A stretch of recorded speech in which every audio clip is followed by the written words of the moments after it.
जय हिंद दोस्तों, स्वागत है आप सभी का आज के इस वीडियो में। दोस्तों आज के इस वीडियो में हम लोग डिस्कस करने वाले हैं संविधान के महत्वपूर्ण अनुच्छेद के बारे में।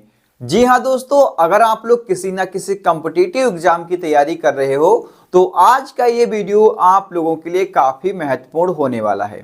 महत्वपूर्ण इसलिए होने वाला है क्योंकि दोस्तों आज के इस वीडियो में मैं आप लोगों को 1 से लेकर के 395 तक के अनुच्छेदों को पढ़ाऊंगा और इस तरीके से बताऊंगा कि आप लोगों ने अभी तक चीजें नहीं सीखी होंगी और एक ही वीडियो में आप लोगों को ये सारी की सारी चीजें मिलेंगी।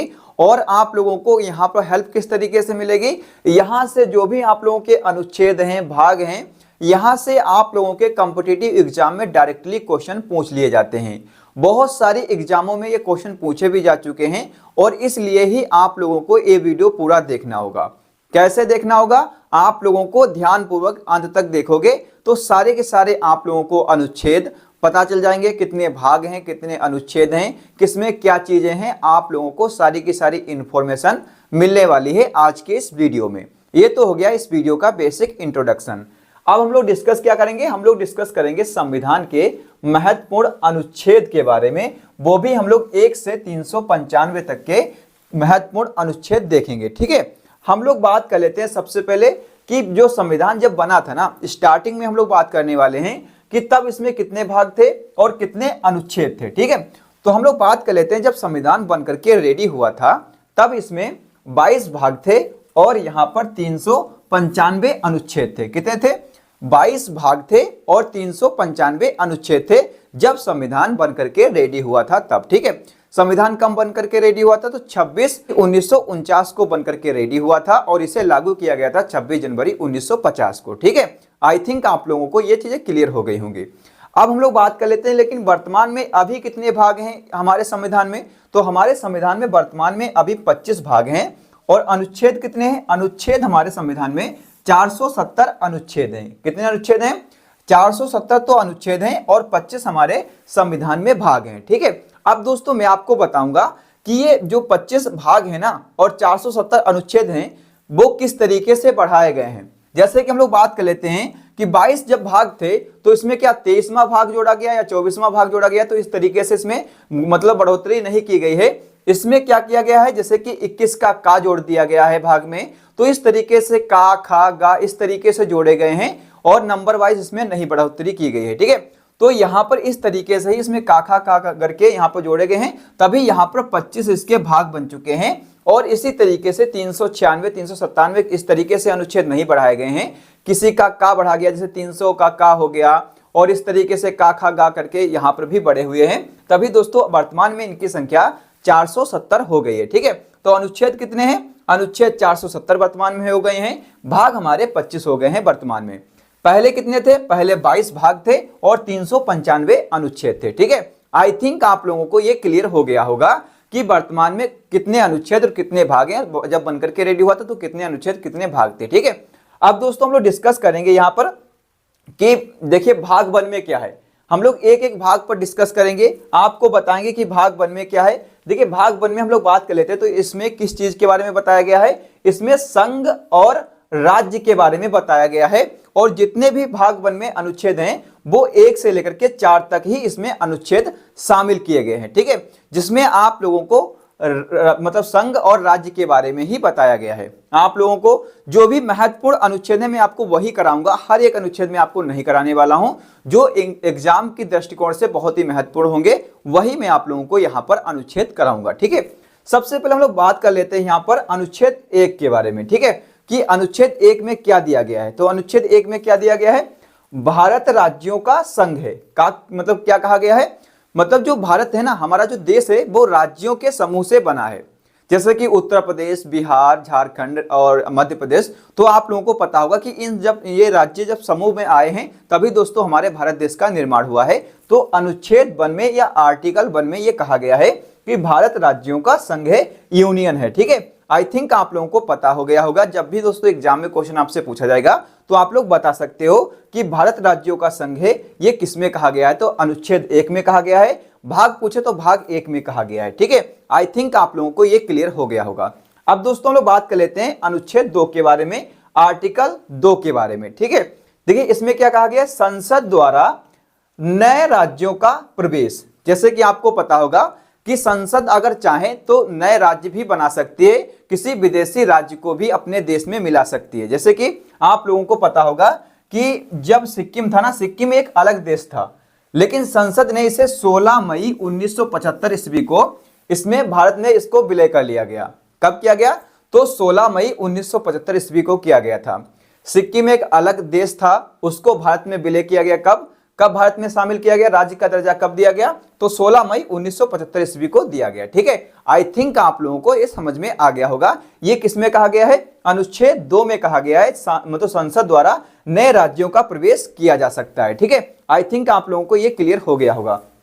अब दोस्तों हम लोग बात कर लेते हैं आर्टिकल 3 के बारे में या अनुच्छेद 3 के बारे में। ठीक है, तो इसमें क्या कहा गया है? देखिए, राज्यों के नाम, सीमा, क्षेत्र में परिवर्तन करना। मतलब क्या कहा गया है आर्टिकल 3 में या अनुच्छेद 3 में? यह कहा गया है जैसे कि कोई राज्य है, उसका नाम भी हम बदल सकते हैं, क्षेत्र भी बदल सकते हैं, सीमा भी परिवर्तित कर सकते हैं। जैसे कि अगर हम लोग बात कर लेते हैं, जैसे उत्तर प्रदेश से उत्तराखंड को अलग कर दिया गया था, मध्य प्रदेश से छत्तीसगढ़ को अलग किया गया था, बिहार से झारखंड को अलग किया गया था। वो किस अनुच्छेद के तहत किया गया था? तो आर्टिकल 3 या अनुच्छेद 3 के तहत इनको, मतलब उनके क्षेत्र को परिवर्तित किया गया था, उनके क्षेत्र को बांटा गया था। ठीक है, आई थिंक आप लोगों को यह समझ में आ गया होगा। आर्टिकल 3 में राज्यों के नाम, सीमा, क्षेत्र में परिवर्तन किया जा सकता है, यह संविधान के भाग 1 में कहा गया है और अनुच्छेद 3 में कहा गया है। ठीक है, आई थिंक आप लोगों को यह समझ में आ गया होगा। मैं आपको एक बार रिवीजन करवा देता हूं। क्या कहा गया? देखिए, सबसे पहले वर्तमान में कितने इसमें भाग हैं? 25 भाग हैं। 470 इसके अनुच्छेद हो चुके हैं। जब संविधान बनकर के रेडी हुआ था तो 22 भाग थे और अनुच्छेद 395 थे। ठीक है, सबसे पहले अगर हम लोग बात कर लेते हैं भाग 1 में क्या है? भाग 1 में संघ और राज्य के बारे में मतलब चर्चा की गई है और ये अनुच्छेद 1 से लेकर के 4 तक है। आर्टिकल 1 में भारत राज्यों का संघ है, इसलिए इसको बताया गया है कि आर्टिकल 1 में भारत राज्यों का संघ है। आर्टिकल 2 में यह बताया गया कि संसद द्वारा नए राज्यों का प्रवेश किया जा सकता है, जैसे कि सिक्किम को किया गया था 16 मई 1975 को। ठीक है, आर्टिकल 3 में कहा गया है राज्यों के नाम, सीमा, क्षेत्र में परिवर्तन किया जा सकता है आर्टिकल 3 के तहत। ठीक है, आई थिंक आप लोगों को यह समझ में आ गया होगा। अब दोस्तों हम लोग बढ़ते हैं वीडियो में आगे और आगे के अनुच्छेद के बारे में हम लोग डिस्कस करने वाले हैं। तो आप लोग यहाँ पर देख ही सकते हो, मैंने भाग 1 आपको पढ़ा दिया है, उसमें 1 से लेकर के 4 तक अनुच्छेद शामिल थे और 1 से लेकर 3 तक मैंने आपको बताया है। 4 वाला जो अनुच्छेद था वो इतना इंपॉर्टेंट नहीं था। ठीक है, अब दोस्तों देखिएगा, अब हम लोग डिस्कस करने वाले हैं भाग 2 के बारे में। ठीक है, भाग 2 में हम लोग किसके बारे में डिस्कस करते हैं? भाग 2 में दोस्तों किया गया है डिस्कशन नागरिकता के बारे में, सिटीजनशिप के बारे में डिस्कशन किया गया है भाग 2 में संविधान के। ठीक है, अब दोस्तों ये जो नागरिकता वाले जो अनुच्छेद हैं वो किसने, मतलब कहां से स्टार्ट हुए, कितने तक गए हैं? तो ये 5 से लेकर के 11 तक जो भी संविधान के भाग 2 में अनुच्छेद हैं, ये सारे के सारे नागरिकता पर ही आधारित आप लोगों को यहाँ पर अनुच्छेद देखने को मिलेंगे, आर्टिकल देखने को मिल जाएंगे। जैसे कि हम लोग बात कर लेते हैं यहाँ पर भारत में जो क्या है, एकहरी नागरिकता है। नागरिकता जो है ब्रिटेन से लिया गया है। ठीक है, क्या किया गया है? देखिए मैं आपको बताता हूँ एकहरी नागरिकता क्या होती है। जैसे कि आपको पता होगा कि भारत में अनेकों राज्य हैं, तो भारत के जो निवासी होते हैं उनको सिर्फ और सिर्फ भारत की नागरिकता मिलती है, किसी राज्य की अलग से नागरिकता नहीं मिलती है। ठीक है, तो इसीलिए इसको बोलते हैं एकहरी नागरिकता। ठीक है, तो आप लोगों को ये समझ में आ गया होगा कि भारत में कैसी नागरिकता है। भारत में जो नागरिकता है वो एकहरी नागरिकता है और नागरिकता की जो मतलब जो इसमें विवेचना की गई है ये कहां से लिया गया है? इसको ब्रिटेन से लिया गया है, आप लोग यहां पर देख ही सकते हो। ठीक है, अब दोस्तों हम लोग डिस्कस करने वाले हैं अनुच्छेद 5 के बारे में। ठीक है, अनुच्छेद 5 से लेकर के 11 तक इसमें डिस्कशन किया गया है, तो हम लोग अनुच्छेद 5 के बारे में डिस्कस करने वाले हैं। ठीक है, अब मैं आपको हर एक चीज बताऊंगा जिससे कि आप लोगों को सारी चीजें समझ में आ सकें। जैसे कि अनुच्छेद 5 में क्या कहा गया है? जब संविधान बना उस समय भारत के सभी लोगों को नागरिकता दी गई थी। आपको पता था कि जब संविधान बनकर के रेडी हुआ था तो भारत के मतलब जो बाहर के लोग थे, पाकिस्तान के थे, बांग्लादेश के थे, तो सारे के सारे लोगों को वहां पर नागरिकता दी गई थी। इसमें ये कहां पर कहा गया है? अनुच्छेद 5 में कहा गया है। ठीक है, जब संविधान बना उस समय भारत के सभी लोगों को नागरिकता दी गई थी अनुच्छेद 5 के तहत। ठीक है, उसके बाद में हम लोग डिस्कस कर लेते हैं 6 और 7 इतने इंपॉर्टेंट नहीं थे अनुच्छेद, तो हम सीधे हम लोग बात कर लेते हैं अनुच्छेद 8 के बारे में। अनुच्छेद 8 में क्या कहा गया है?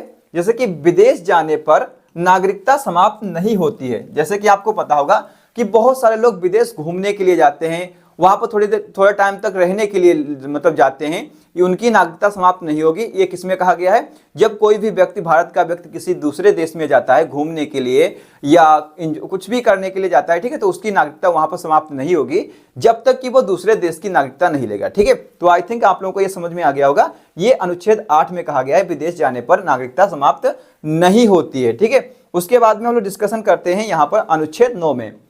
अनुच्छेद 9 में क्या कहा गया है? अनुच्छेद 9 में कहा गया है विदेशी नागरिकता लेने पर भारत की नागरिकता समाप्त कर दी जाती है। क्या है?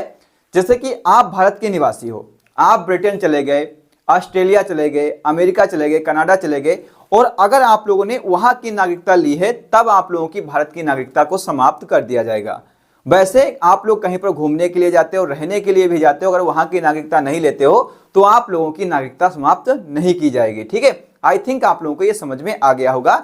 ये कहा गया है अनुच्छेद 9 में। ठीक है, अब हम लोग डिस्कस कर लेते हैं अनुच्छेद 10 के बारे में। तो अनुच्छेद 10 में क्या कहा गया है? अनुच्छेद 10 में कहा गया है देश विरोधी कार्य करने पर नागरिकता समाप्त कर दी जाती है।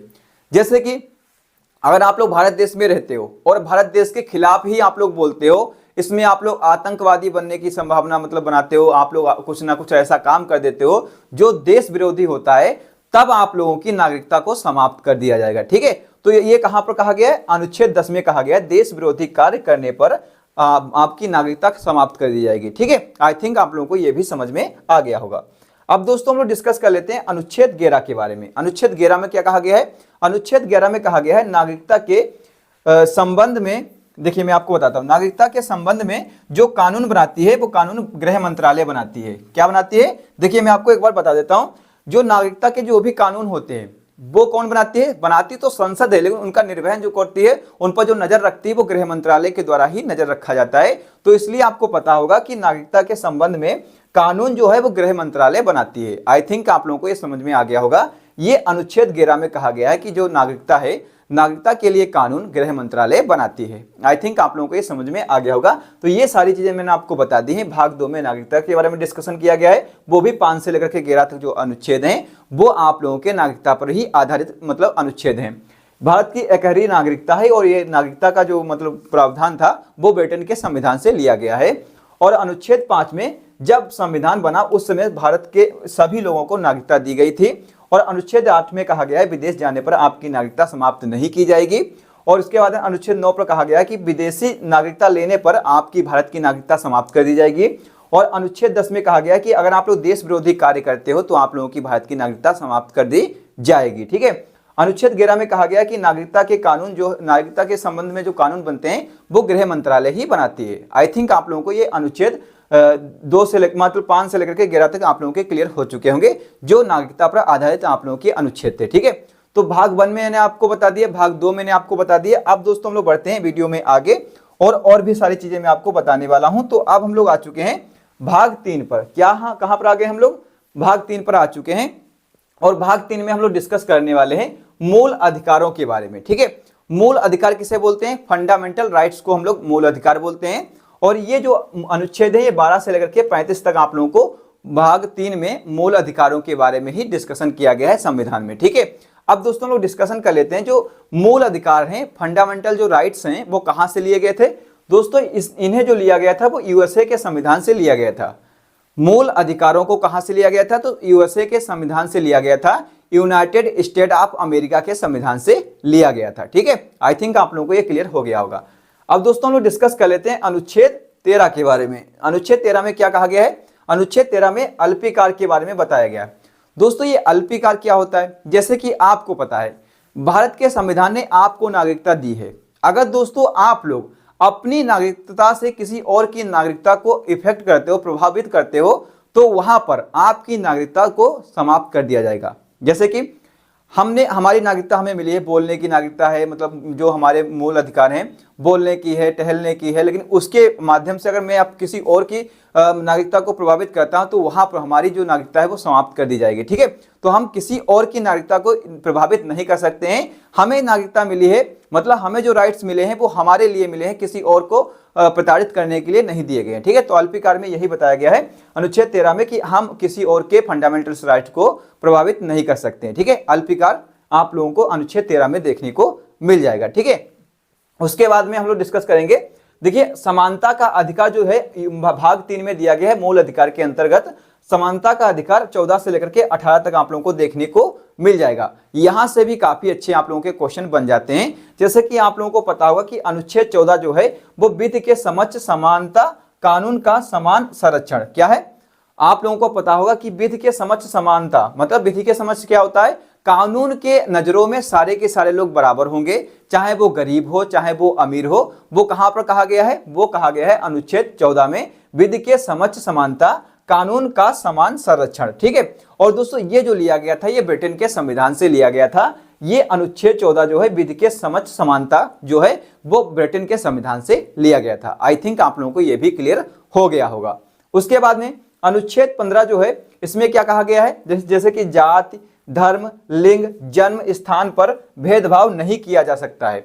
जैसे कि कोई मतलब किसी अदर कास्ट में पैदा हुआ है तो आप लोग उसकी जात से उसको प्रभावित नहीं कर सकते हो, ना ही उसके नाम से, ना ही धर्म से, ना ही उसके जेंडर से, जेंडर बोलते हो पुरुष या महिला से, किसी से आप लोग उसको क्या कर सकते हो, यहां पर भेदभाव नहीं कर सकते हो। भेदभाव क्या होता है, जैसे कि कोई दलित परिवार में पैदा हुआ, कोई ब्राह्मण है तो उसको उसमें मतलब भेदभाव नहीं हो सकता। ये अनुच्छेद किसमें कहा गया है, अनुच्छेद 15 में कहा गया है कि जाति और धर्म के आधार पर या लिंग के आधार पर आप लोग किसी से भेदभाव नहीं कर सकते हो। किसमें कहा गया, अनुच्छेद 15 में। जबकि अनुच्छेद 17 की हम लोग बात कर लेते, 16 इतना इंपॉर्टेंट नहीं था, 17 की बात कर लेते तो इसमें अस्पष्टता के बारे में बताया गया। ठीक है, अस्पृश्यता। ठीक है, अस्पृश्यता क्या होती है, छुआछूत। देखिए दोस्तों, अनुच्छेद 17 में डायरेक्टली ये कहा गया है कि अगर आप लोग छुआछूत मनाते हो, भेदभाव करते हो छुआछूत में, तो दोस्तों उसके तहत आप लोगों को सजा भी हो सकती है। आप लोग उनको क्या है, मूल अधिकार प्राप्त हुआ है कि उनके साथ में आप लोग भेदभाव नहीं कर सकते हो, छुआछूत जैसी चीजों को नहीं मानते हो। ठीक है, तो ये कहां पर कहा गया, अनुच्छेद 17 में कहा गया अस्पृश्यता के बारे में, छुआछूत के बारे में। ठीक है, उसके बाद में अनुच्छेद 18 की हम लोग बात कर लेते हैं। तो अनुच्छेद 18 में ये कहा गया है उपाधियों का अंत। जैसे कि बहुत समय पहले आपको पता होगा कि उपाधि थी, बहुत राजा महाराजा थे लोग, उनकी उपाधियां बहुत बड़ी बड़ी रहती थी, लेकिन उपाधियों का अंत अब कर दिया गया है अनुच्छेद 18 के तहत।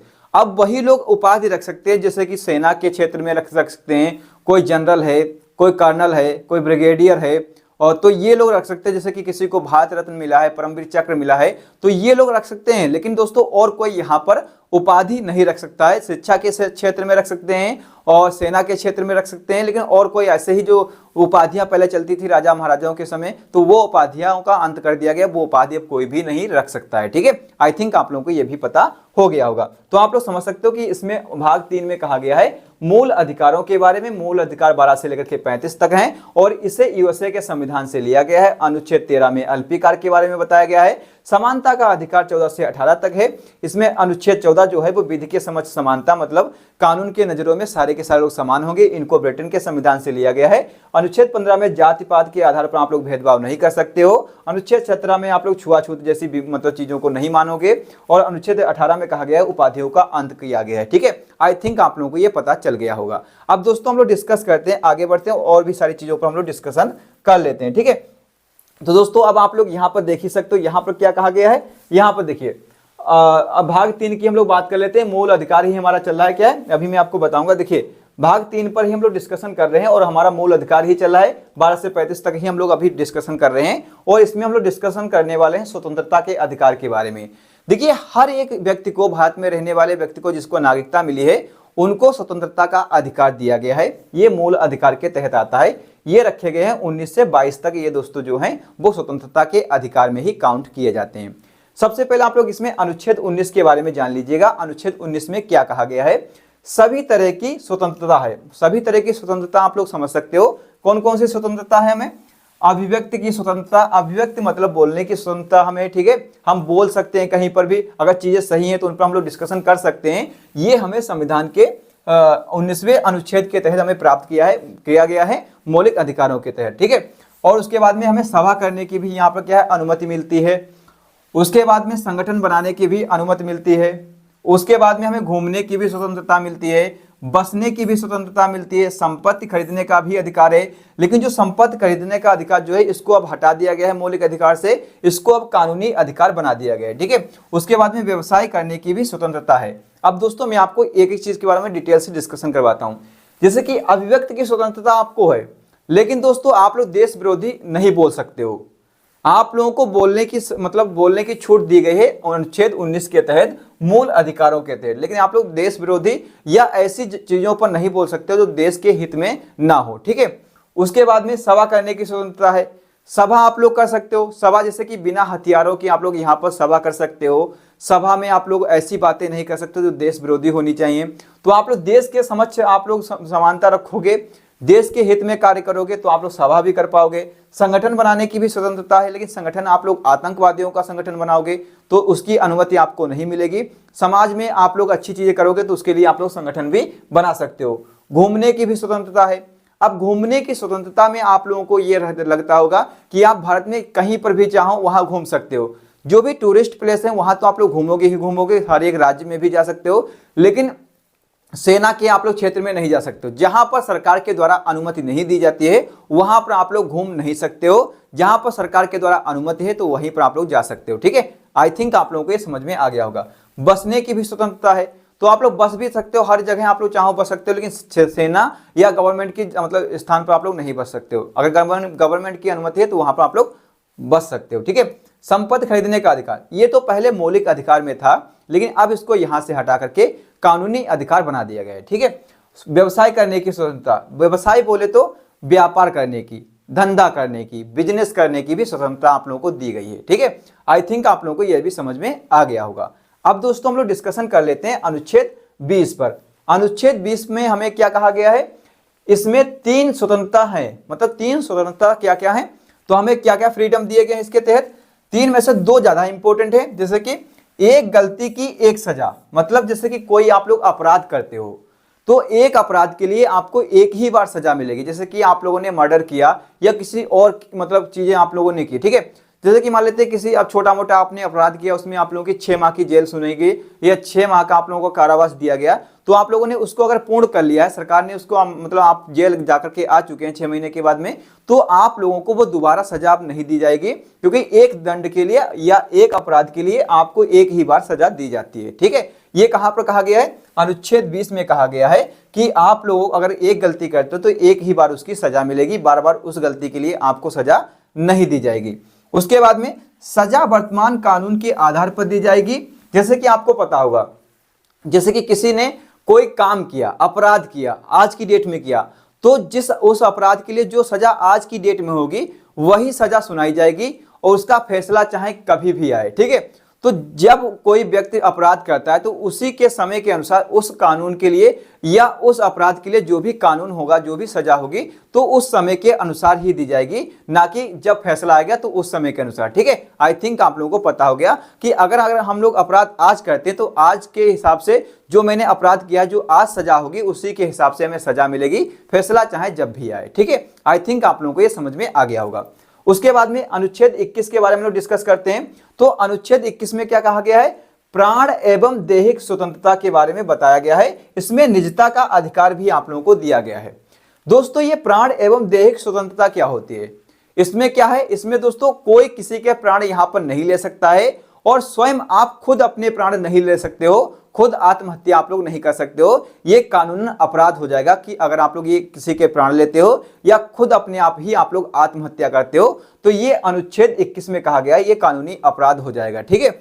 और इसमें आप लोगों की निजता का अधिकार भी है। निजता बोले तो प्राइवेसी, जैसे कि अगर आप लोगों की कोई गुप्त चीजें हैं, अगर आप लोगों की सहमत के बिना कोई उसमें क्या करता है, कोई चीज देख लेता है या कोई चीज सुन लेता है, अगर आपसे बिना पूछे, तो आप लोग उस पर चाहो तो केस भी कर सकते हो, क्योंकि दोस्तों आप लोगों के साथ में ये मौलिक अधिकार में अनुच्छेद 21 में कहा गया है कि आपके पास में प्राण एवं दैहिक स्वतंत्रता है और निजता का अधिकार भी है, ठीक है। जैसे कि मैं आपको सबसे अच्छा एग्जाम्पल बताता हूं प्राण एवं दैहिक में। जैसे कि आप लोगों को पता होगा कि जब भी आप लोग गाड़ी पर जाते हो, हेलमेट लगाते हैं, अगर आप लोग नहीं हो तब पुलिस वाले यहाँ पर चालान काट देते हैं। चालान इसलिए काटते हैं क्योंकि वहां पर आपकी सिक्योरिटी के लिए चालान काटा जाता है, क्योंकि आप खुद अपने प्राण नहीं ले सकते हो। वह अगर आप लोग अपने आप खुद अपराधी हो, अपने आप खुद प्राण लेना चाहते हो तो कानून की नजरों में आप अपराधी हो जाओगे। तभी दोस्तों आप लोगों से कहा जाता है कि हेलमेट लगा करके चलिएगा, बिना हेलमेट आप लोगों की जान भी जा सकती है। अगर आपकी जान जाएगी तो खुद आप उसके जिम्मेदार होगे, खुद आप अपराधी होगे। ठीक है, तो ये कहां पर कहा गया है, ये अनुच्छेद 21 में कहा गया है। और निजता का अधिकार, जैसे कि अगर आपकी शादी हो गई है, ठीक है, आपकी शादी हो गई है, आपकी वाइफ है, अगर दोस्तों वाइफ आपकी अगर ना चाहे कि उसका अगर फोन है, अगर वाइफ अगर ना चाहे तो आप उसका फोन नहीं दे सकते हो, उसकी कुछ प्राइवेसी रहती है। अगर दोस्तों आप लोग उसको मतलब जबरदस्ती उसका फोन चेक करते हो, अगर वो चाहे कानून में अगर वो रिपोर्ट करे तो आप लोग उसके लिए सजा भी आपको मिल सकती है, क्योंकि दोस्तों उसका निजता का अधिकार है, प्राइवेसी का अधिकार है, वो उसकी इच्छा अनुसार ही आप लोग उसके फोन को चेक कर सकते हो, बिना उसकी इच्छा के आप लोग उसके फोन को नहीं चेक कर सकते हो। ठीक है, तो ये कहां पर कहा गया है, अनुच्छेद 21 में प्राण एवं दैहिक स्वतंत्रता और निजता का अधिकार अनुच्छेद 21 में दिया गया है। उसके बाद में अनुच्छेद 21 के का के बारे में लोग डिस्कस करते हैं। अनुच्छेद 21 के का में यह कहा गया है कि 6 से 14 वर्ष के बच्चों को निःशुल्क शिक्षा दी जाएगी। ये सरकार को सख्त आदेश दिया गया था कि 6 से 14 वर्ष के जो भी बच्चे होंगे उनकी मतलब शिक्षा का अधिकार आपको दिया जाएगा, कि आपको उसको फ्री शिक्षा करानी होगी, निःशुल्क शिक्षा आप लोगों को देनी होगी। ठीक है, तो ये कहां पर कहा गया, अनुच्छेद 21 के काम में कहा गया है कि आप लोगों को उसका मतलब फ्री आप लोगों को क्या करना पड़ेगा, शिक्षा देनी होगी, निःशुल्क शिक्षा देनी होगी। ठीक है, आई थिंक आप लोगों को ये समझ में आ गया होगा। अब दोस्तों हम लोग एक बार इसको रिवीजन करवा देते हैं। भाग 3 में मौलिक अधिकार हम लोग पढ़ रहे हैं, मूल अधिकार या फंडामेंटल राइट्स हम लोग पढ़ रहे हैं। स्वतंत्रता के अधिकार के हम लोग पढ़ते हैं, तो यहाँ पर 19 से 22 तक स्वतंत्रता का अधिकार है, फ्रीडम का मतलब राइट्स है हमें। ठीक है, अनुच्छेद 19 में कहा गया कि सभी तरह की हमें स्वतंत्रता है, सभी तरह की स्वतंत्रता में हमें अभिव्यक्ति है, सभा करने की स्वतंत्रता है, संगठन बनाने की, घूमने की, बसने की और संपत्ति खरीदने की और व्यवसाय करने की भी हमें स्वतंत्रता दी गई है। अनुच्छेद 20 में कहा गया कि इसमें हमें 3 प्रकार की स्वतंत्रता है, जिसमें 2 प्रकार की स्वतंत्रता ज्यादा इंपॉर्टेंट है, फ्रीडम ज्यादा इंपॉर्टेंट है। एक गलती के लिए एक ही सजा दी जाएगी और सजा वर्तमान समय के कानून के आधार पर दी जाएगी, ना कि फ्यूचर के आधार पर। ठीक है, उसके बाद में अनुच्छेद 21 में कहा गया है कि प्राण एवं दैहिक स्वतंत्रता आप लोगों को है और उसके बाद में निजता का अधिकार भी आपको है। ठीक है, उसके बाद में अनुच्छेद 21 के काम में कहा गया है कि 6 से 14 वर्ष के बच्चों को निःशुल्क शिक्षा दी जाएगी। क्या दी जाएगी, 6 से 14 वर्ष के बच्चों को निःशुल्क शिक्षा दी जाएगी। ठीक है, आई थिंक आप लोगों को ये समझ में आ गया होगा। अब दोस्तों हम लोग क्या करेंगे, अब दोस्तों हम लोग बढ़ेंगे वीडियो में आगे, और दोस्तों काफी चीजें मैं आपको बताने वाला हूं। ठीक है, तो अब दोस्तों हम लोग इस पर डिस्कशन करेंगे। क्या है, अब हम लोग डिस्कशन करने वाले हैं धार्मिक स्वतंत्रता के अधिकार पर। ये 25 से लेकर 28 तक दोस्तों अनुच्छेद हैं और इसमें बहुत ही इंपॉर्टेंट चीजें आप लोगों को मिलने वाली हैं।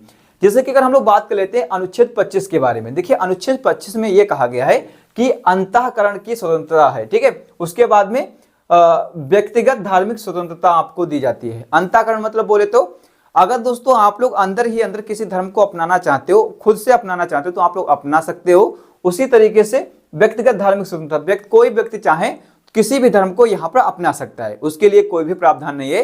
अगर हम हिंदू हैं, अगर हम लोग चाहें मुस्लिम अगर धर्म अपनाना चाहें तो हम मुस्लिम धर्म अपना सकते हैं। ये कानून की मतलब जो क्या है, ये संविधान की नज़र में बिल्कुल लीगल होगा, कोई भी इलीगल काम नहीं है। ठीक है, अगर कोई आपको रोकता है तो आप लोग उस पर केस भी कर सकते हो। आई थिंक आप लोगों को ये समझ में आ गया होगा। उसके बाद में अनुच्छेद 30 में कहा गया है, देखिए 25 के बाद में 26, 27, 28, 29 इतने इंपॉर्टेंट नहीं थे, तो सीधे यहां पर अनुच्छेद 30 में कहा गया है कि अल्पसंख्यकों का शिक्षा संरक्षण।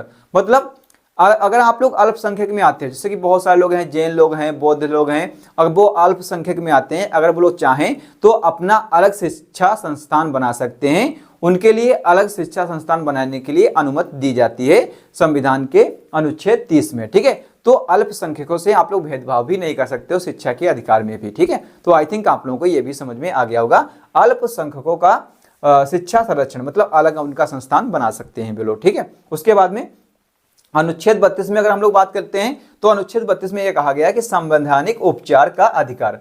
संवैधानिक उपचार का अधिकार, देखिए अनुच्छेद 32 में यह कहा गया है संवैधानिक उपचार का मतलब संवैधानिक उपचार का अधिकार। जैसे कि आपको पता होगा कि सभी को यहाँ पर मूल अधिकार दिए गए हैं। अगर दोस्तों किसी के मूल अधिकार को वहां पर कोई हनन करता है उनका, तो अगर आप लोग चाहो तो अनुच्छेद 32 के तहत इसके मूल अधिकारों के हनन के लिए आप लोग डायरेक्टली सुप्रीम कोर्ट को जा सकते हो। ये अनुच्छेद 32 में कहा गया है। वैसे दोस्तों कोई भी अपराध किया जाता है सबसे पहले आप लोगों को डिस्ट्रिक्ट कोर्ट में जाना पड़ता है, उसके बाद में हाई कोर्ट में, फिर आप लोग सुप्रीम कोर्ट में पहुंचोगे। लेकिन दोस्तों अगर आप लोगों के मौलिक अधिकार को कोई यहां पर हनन करता है तो डायरेक्टली आप लोग अनुच्छेद 32 के तहत सुप्रीम कोर्ट को जा सकते हो। इसीलिए दोस्तों अनुच्छेद 32 को संविधान की आत्मा कहा जाता है। अगर अनुच्छेद पूछे आपको संविधान की आत्मा किसे कहा जाता है तो अनुच्छेद 32 को, जबकि भाग पूछे तो प्रस्तावना को कहा जाता है। ठीक है, किसे संविधान की आत्मा कहा जाता है तो ऐसे आपसे अगर क्वेश्चन पूछता है तो आत्मा कहा जाएगा प्रस्तावना को। अगर अनुच्छेद पूछे तो अनुच्छेद 32 को संविधान की आत्मा कहा जाता है। आई थिंक आप लोगों को यह पता चल गया होगा। उसके बाद में हम लोग डिस्कस कर लेते हैं यहां पर अनुच्छेद 33 के बारे में। मूल अधिकार को सीमित करना या राष्ट्रीय सुरक्षा के लिए के मुद्दों पर सेना, मीडिया या इनके अधिकारों को सीमित कर देती है। ठीक है, आपको पता है, जैसे कि हम लोग बात कर लेते हैं यहाँ पर मूल अधिकारों को सीमित करना राष्ट्रीय सुरक्षा के मुद्दों पर। आपको पता होगा कि जब भी दोस्तों भारत पर किसी का आक्रमण होता है, जैसे कि मैं आपको सबसे अच्छा एग्जांपल देता हूं, जैसे कि मान लेते हैं हमारे देश पर आक्रमण हुआ चीन का। ठीक है, चीन का आक्रमण हुआ है तो सेना अगर चाहे तो सभी के मौलिक अधिकारों को सीमित कर सकती है, क्योंकि दोस्तों वहां पर भारतीय मतलब भारत के देश का मतलब वहां पर चीज होगी। वहां सेना अगर चाहेगी तो सोशल मीडिया, आपके मूल अधिकार सबको सीमित किया जा सकता है। कि अगर आप लोगों की पता होगा कि राष्ट्रीय सुरक्षा पर जब बात आएगी तो सभी के अधिकारों को सीमित कर दिया जाता है। आई थिंक आप लोगों को ये पता होगा, ये अनुच्छेद 33 में कहा गया है जब भी राष्ट्रीय सुरक्षा का मामला होगा वहां पर आप लोगों के अधिकारों को सीमित कर दिया जाएगा। अगर दोस्तों कहीं पर युद्ध हो रहा है, जैसे कि मैं आपको बताता हूं, और आपको ये लगता है कि मुझे तो मूल अधिकार प्राप्त हुए हैं, फंडामेंटल राइट्स हमें प्राप्त हुए हैं, तो मैं कहीं पर भी जा सकता हूं, कहीं पर भी कुछ भी बोल सकता हूं, तो जब भी राष्ट्रीय सुरक्षा का मतलब माहौल होगा तो वहां पर आप लोगों के मौलिक अधिकार जो होते हैं वो समाप्त कर दिए जाते हैं या कुछ मात्रा में कम कर दिए जाते हैं। ठीक है, आई थिंक आप लोगों को ये समझ में आ गया होगा। उसके बाद में अनुच्छेद 34 की बात कर लेते हैं। तो अनुच्छेद 34 में हमसे यह कहा गया है कि भारत में कहीं भी सेना का कानून लागू हो सकता है। आपको पता होगा कि सेना का कानून एक अलग ही कानून होता है, उनका कोर्ट अलग होता है, जिससे हम लोग मार्शल लॉ बोलते हैं। ठीक है, क्या बोलते हैं? मार्शल लॉ बोलते हैं। तो उनका एक अलग ही कानून होता है। अगर सेना कहीं पर भी चाहे तो वहां पर अपना कानून लगा सकती है अनुच्छेद 34 के तहत। ठीक है, आई थिंक आप लोगों को यह भी पता चल गया होगा। अब मैं आपको एक बार रिवीजन करवा देता हूं। धार्मिक स्वतंत्रता का अधिकार 25 से लेकर के 28 तक है। अनुच्छेद 25 में कहा गया है अंतःकरण या व्यक्तिगत धार्मिक स्वतंत्रता के बारे में। अनुच्छेद 30 में कहा गया कि अल्पसंख्यकों का अलग संस्थान होगा या शिक्षा का अलग संरक्षण होगा। ठीक है, अनुच्छेद 32 में संवैधानिक उपचार का अधिकार दिया गया है, जिसके तहत अगर आप लोगों के मौलिक अधिकार को कोई हनन करता है तो डायरेक्टली आप लोग सुप्रीम कोर्ट को जा सकते हो। अनुच्छेद 33 में आपसे कहा गया कि मूल अधिकार को सीमित करना राष्ट्रीय सुरक्षा के मुद्दों पर। जब भी दोस्तों राष्ट्रीय सुरक्षा की बात होगी तो आप लोगों के मूल अधिकारों को यहां पर सीमित कर दिया जाएगा। अनुच्छेद 34 में कहा गया है कि भारत में कहीं पर भी सेना का कानून लागू हो सकता है। ठीक है, आई थिंक आप लोगों को यह समझ में आ गया होगा। अब दोस्तों लोग बढ़ते हैं वीडियो में आगे और भी सारी चीजें मैं आपको बताने वाला हूं। देखिए यहां पर आप लोगों को चीजें समझनी होगी। देखिए हम लोग बात करने वाले हैं भाग 4 के बारे में। भाग 4 में हमसे यह कहा जाता है कि राज्य के नीति निर्देशक तत्व के बारे में हमें यहाँ पर भाग 4 में बताया गया है। और ये जो अनुच्छेद है वो 36 से लेकर के 51 तक है। ठीक है, कितने से कितने तक? 36 से लेकर के 51 तक है। ठीक है, राज्य के नीति निर्देशक तत्व, इसमें क्या कहा गया है? देखिए सबसे पहले मैं आपको बता देता हूं, इसे जो है वो इसे आयरलैंड के संविधान से लिया गया है। राज्य के नीति निर्देशक तत्व को कहां से लिया गया है? तो आयरलैंड के संविधान से लिया गया है और इनका डिस्कशन संविधान के भाग 4 में किया गया है। ठीक है, अब क्या कहा गया? सबसे पहले मैं आपको बताऊंगा जो भी इंपॉर्टेंट अनुच्छेद होंगे उन्हीं के बारे में मैं आपको डिस्कशन कराऊंगा। मैं आपको पहले ही बता देता हूं। कोई भी दिक्कत आती है तो आप लोग हमसे कमेंट बॉक्स के माध्यम से पूछ भी सकते हो। यहां पर देखिए अनुच्छेद 37 की अगर हम लोग बात कर लेते हैं तो इसमें क्या कहा गया है? तत्व न्यायालय द्वारा लागू नहीं होंगे। मतलब क्या है? तत्व न्यायालय द्वारा लागू नहीं होंगे।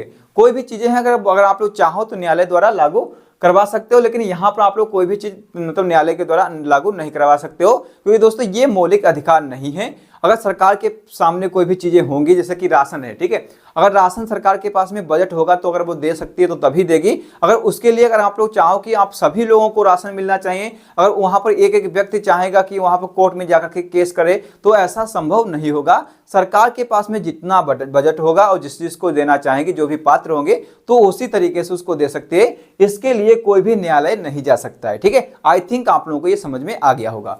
उसके बाद में अनुच्छेद 39 का, ठीक है, 39 का में यह कहा गया है निःशुल्क विधि सहायता। विधि सहायता मतलब कानूनी सहायता, कानूनी सहायता के लिए आप लोगों को एक भी रुपए देने की जरूरत नहीं पड़ेगी, इसलिए कहा गया है निःशुल्क विधि सहायता, निःशुल्क कानूनी सहायता। ठीक है, उसके बाद में अनुच्छेद 40 में ग्राम पंचायतों का संगठन। देखिए अनुच्छेद 40 आपका काफी इंपॉर्टेंट है, अनुच्छेद 39 का भी काफी इंपॉर्टेंट है, क्योंकि यहाँ पर ग्राम पंचायतों का संगठन के बारे में डिस्कशन किया गया है। ग्राम पंचायतों के संगठन के बारे में डिस्कशन कहाँ पर किया गया है? अनुच्छेद 40 में किया गया है। उसके बाद में अनुच्छेद 44 की अगर हम लोग बात कर लेते हैं तो इसमें समान सिविल संहिता, समान सिविल संहिता क्या होती है? आप लोगों को पता होगा कि सही मतलब जो भी है आप विधि के समक्ष आप लोग सभी लोग समान हो, मैंने आपको पहले ही बताया था, तो इसीलिए यहाँ पर समान सिविल संहिता आप लोगों के लिए होने वाली है। उसके बाद में अनुच्छेद 50 में आपसे ये कहा गया है, सबसे पहले अनुच्छेद 45 हम लोग पढ़ेंगे, तो यहाँ पर 6 वर्ष से कम आयु के बच्चों का स्वास्थ्य का ध्यान रखना, मतलब अगर सरकार जैसे 6 से कम वर्ष के बच्चे जो होते हैं उनका सरकार उनके स्वास्थ्य का ध्यान रखेगी, इसलिए आपको पता होगा कि 6 वर्ष से जब भी कम बच्चे होते हैं तो उनको पोलियो ड्रॉप पिलाया जाता है और भी कई सारी टीके आप लोगों के सामने लगाए जाते हैं छोटे छोटे बच्चों को। तो इसमें कहां पर कहा गया है? ये कहा गया है अनुच्छेद 45 में कि 6 वर्ष के कम उम्र के बच्चों को सरकार के द्वारा दवाई भी पिलाई जाएगी, उनके स्वास्थ्य का ध्यान रखा जाएगा। आई थिंक आप लोगों को ये समझ में आ गया होगा। ठीक है, तो अनुच्छेद 44 में समान सिविल संहिता और अनुच्छेद 45 में 6 वर्ष से कम आयु के बच्चों का स्वास्थ्य का ध्यान रखना होता है सरकार को। ठीक है, उसके बाद में अनुच्छेद 50 में कहा गया है कार्यपालिका से न्यायपालिका को अलग करना। यहां पर क्या कहा गया है? अनुच्छेद 50 में यह कहा गया है कि कार्यपालिका अलग हो सकती है, मतलब कार्यपालिका से न्यायपालिका को अलग किया जा सकता है अनुच्छेद 50 के तहत। ठीक है, उसके बाद में अनुच्छेद 51 में क्या कहा गया है? अंतरराष्ट्रीय शांति को बढ़ावा देना। अनुच्छेद मतलब 51 में कहा गया है कि अनुच्छेद 51 में यह कहा गया है कि अंतरराष्ट्रीय शांति को बढ़ावा देना। ठीक है, ये आप लोगों के लिए काफी इंपॉर्टेंट अनुच्छेद थे, इसलिए मैंने आपको ये सारी चीजें बता दी हैं। तो आप लोग देख ही सकते हो, भाग 4 में ये कहा गया है राज्य के नीति निर्देशक तत्व के बारे में डिस्कशन किया गया है। ये है 36 से 51 तक आप लोगों को अनुच्छेद देखने को मिलेंगे और इनको आयरलैंड के संविधान से लिया गया है।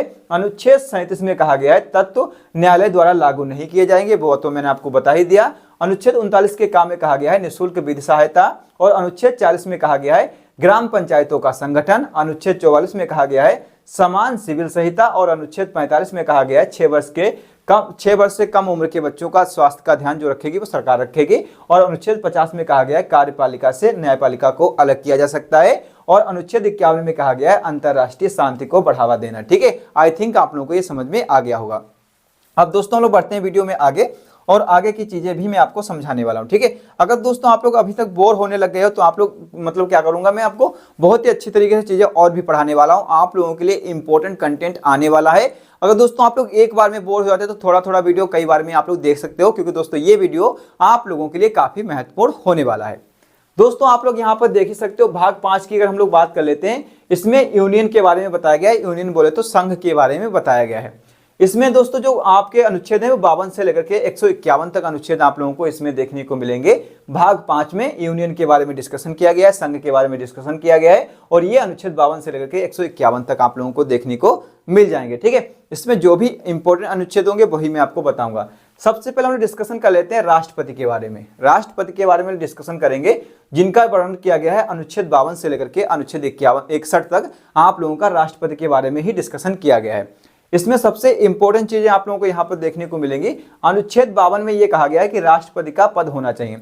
संविधान में पहले ही बता दिया गया था कि संविधान में एक राष्ट्रपति का भी पद होगा, वो अनुच्छेद 52 में पहले ही लिखा गया था कि जब भी देश का मतलब देश चलाया जाएगा तो सबसे ऊपर क्या होगा, सबसे ऊपर राष्ट्रपति को ही रखा जाएगा और राष्ट्रपति का भी एक पद होना चाहिए। ठीक है, तो राष्ट्रपति का भी पद यहाँ पर अनुच्छेद 52 के तहत मतलब होता है। ठीक है, और अनुच्छेद 53 में क्या कहा गया है? कार्यपालिका का औपचारिक प्रधान राष्ट्रपति होगा। क्या है? जो कार्यपालिका होगी उसका औपचारिक जो प्रधान होगा वो राष्ट्रपति ही होगा। वैसे तो आपको पता होगा कि इसके मंत्रिमंडल जो होते हैं, संसद होती है, वो तो आपको पता ही है। उसमें आप लोगों को प्रधानमंत्री और यहाँ पर लोकसभा सदस्य होते हैं, राज्यसभा सदस्य होते हैं, लेकिन कार्यपालिका जो का औपचारिक जो प्रधान होता है वो राष्ट्रपति ही होता है। ये अनुच्छेद 53 में कहा गया है। उसके बाद में अनुच्छेद 54 में यह कहा गया है कि राष्ट्रपति का निर्वाचन होता है। आपको पता होगा इसका वर्णन अनुच्छेद 54 में कहा गया कि राष्ट्रपति का निर्वाचन होगा। वो किस तरीके से होगा वो अनुच्छेद 54 में ही आपको बता दिया जाएगा। अगर दोस्तों इसके निर्वाचन के बारे में जानना चाहते हो तो मैं आप लोगों को एक अलग ही वीडियो बना दूंगा राष्ट्रपति के बारे में। वहां पर आप लोगों को सारी की सारी इंफॉर्मेशन राष्ट्रपति के पद के बारे में मिल जाएगी और राष्ट्रपति के महाभियोग कैसे लगाया जाता है, सारी चीजें आप लोगों को वहां पर मिल जाएंगी। चुनाव कैसे होता है, सब कुछ मैं आपको बता सकता हूं। कमेंट बॉक्स के माध्यम से मैं बता सकते हो, मैं आपको राष्ट्रपति के बारे में भी सारी इंफॉर्मेशन दे दूंगा, ठीक है। उसके बाद में अनुच्छेद 60 में यह कहा गया कि राष्ट्रपति का शपथ मतलब राष्ट्रपति का शपथ क्या है, अनुच्छेद 60 में कहा गया है कि राष्ट्रपति को क्या है, सुप्रीम कोर्ट का मुख्य न्यायाधीश इसको शपथ दिलाएगा और अनुच्छेद 60 के तहत, ठीक है। और अनुच्छेद 61 में यह कहा गया कि इस पर महाभियोग भी लगाया जा सकता है और महाभियोग लगाने के बाद में इसको पद से भी बर्खास्त किया जा सकता है। ये अनुच्छेद 61 में कहा गया है, ठीक है। आई थिंक आप लोगों को ये समझ में आ रहे होंगे सारे के सारे अनुच्छेद, और कहीं पर भी आप लोगों को थोड़ी भी मिस्टेक लगती है तो आप लोग कमेंट बॉक्स के माध्यम से हमें बता भी सकते हो, ठीक है। तो यहाँ पर देखिए अनुच्छेद 52 में राष्ट्रपति का एक पद होना चाहिए, इसके बारे में वर्णन किया गया है। अनुच्छेद 53 में कार्यपालिका का औपचारिक प्रधान जो होता है वो राष्ट्रपति होता है, ये कहा गया है। अनुच्छेद 54 में राष्ट्रपति का निर्वाचन होता है, किस तरीके से होता है, कैसे होता है, वो आपको अनुच्छेद 54 में ही बताया गया है। और अनुच्छेद 60 में राष्ट्रपति का शपथ होता है, शपथ ग्रहण कराया जाता है, ये सुप्रीम कोर्ट का मुख्य न्यायाधीश कराता है। उसके बाद में अनुच्छेद 61 जो होता है वो यहाँ पर महाभियोग होता है, महाभियोग के द्वारा राष्ट्रपति को यहाँ पर पद से बर्खास्त भी किया जा सकता है, ठीक है। आई थिंक आप लोगों को ये चीजें समझ में आ गई होंगी। अब दोस्तों हम लोग पढ़ने वाले हैं, ये तो होता है राष्ट्रपति बोले तो प्रेसिडेंट, और यहाँ पर हम लोग डिस्कशन करेंगे उपराष्ट्रपति के बारे में, इनको बोलते हैं वाइस प्रेसिडेंट ऑफ इंडिया, ठीक है। तो अब आपको बताने वाला हूं कि अनुच्छेद 63 में इनके बारे में बताया गया है कि उपराष्ट्रपति का भी एक पद होता है। ये अनुच्छेद 63 में हमें बताया गया है, संविधान में हमें ये बताया गया है कि उपराष्ट्रपति का भी पद होना चाहिए हमारे देश को चलाने के लिए। उसके बाद में अनुच्छेद 64 में हमें ये बताया गया कि उपराष्ट्रपति राज्यसभा के सभापति होता है, ठीक है। आपको पता होगा कि अनुच्छेद 64 में हमसे ये कहा गया है कि जो उपराष्ट्रपति होता है वो राज्यसभा का पदेन सभापति होता है या सभापति होता है। देखिए आपको पता होगा कि जो उपराष्ट्रपति होता है उसकी सैलरी जो होती है वो उपराष्ट्रपति के हिसाब से नहीं मिलती है, उसको जो सैलरी मिलती है वो राज्यसभा के सभापति होने के तौर पर ही मिलती है। इसलिए दोस्तों आपको पता होगा कि उपराष्ट्रपति जो होता है राज्यसभा का पदेन सभापति होता है, ठीक है। आई थिंक आप लोगों को ये समझ में आ गया होगा। इसलिए आपको पता होगा कि इसको जो उपराष्ट्रपति को शपथ कौन दिलाता है, ये कहा गया अनुच्छेद 69 में कहा गया कि उपराष्ट्रपति को शपथ दिलाना, और उपराष्ट्रपति को शपथ जो दिलाता है वो राष्ट्रपति दिलाता है, प्रेसिडेंट ऑफ इंडिया दिलाता है, ठीक है। आई थिंक आप लोगों को ये भी समझ में आ गया होगा। अनुच्छेद 63 में उपराष्ट्रपति का एक पद होना चाहिए। अनुच्छेद 64 में यह कहा गया कि उपराष्ट्रपति राज्यसभा के सभापति होते हैं, और अनुच्छेद 69 में उपराष्ट्रपति का शपथ ग्रहण के बारे में डिस्कशन किया गया है, ठीक है। आई थिंक आप लोगों को ये समझ में आ गया होगा। देखिए दोस्तों वीडियो काफी लंबा हो चुका होगा, लेकिन दोस्तों मैं आपको ये वीडियो के डिस्कशन के बारे में मैं आपको सब कुछ बताऊंगा। मैं थक नहीं रहा हूं तो आप लोग क्यों थक रहे हैं, क्योंकि दोस्तों मैं आपको सारी चीजें बताने वाला हूं। एक बार इस वीडियो को देख लोगे सारी चीजें आप लोगों को पता चल जाएंगी, और फिर आप लोगों को ये एग्जाम में बहुत ही ज्यादा हेल्प करने वाले हैं, ठीक है। चाहे आप लोग एसएससी जीडी का दे रहे हो, चाहे यूपीएसआई, किसी भी एग्जाम की अगर आप लोग तैयारी करते हो, सबके लिए काफी इंपॉर्टेंट होने वाला है, ठीक है। उसके बाद में हम लोग डिस्कशन करते हैं, आगे बढ़ते हैं, और भी कई सारी चीजें हम लोग डिस्कस करेंगे, तो आप लोग यहाँ पर देखते रहिएगा, ठीक है। मैं आपको हर एक चीज बताऊंगा जिससे कि आप लोगों को दिक्कत ना हो। कोई भी चीज समझने में अगर दिक्कत होती है तो आप लोग कमेंट बॉक्स के माध्यम से बता सकते हो। सारी चीजें मैं आपको बिल्कुल बेसिक भाषा में समझा दूंगा, ठीक है।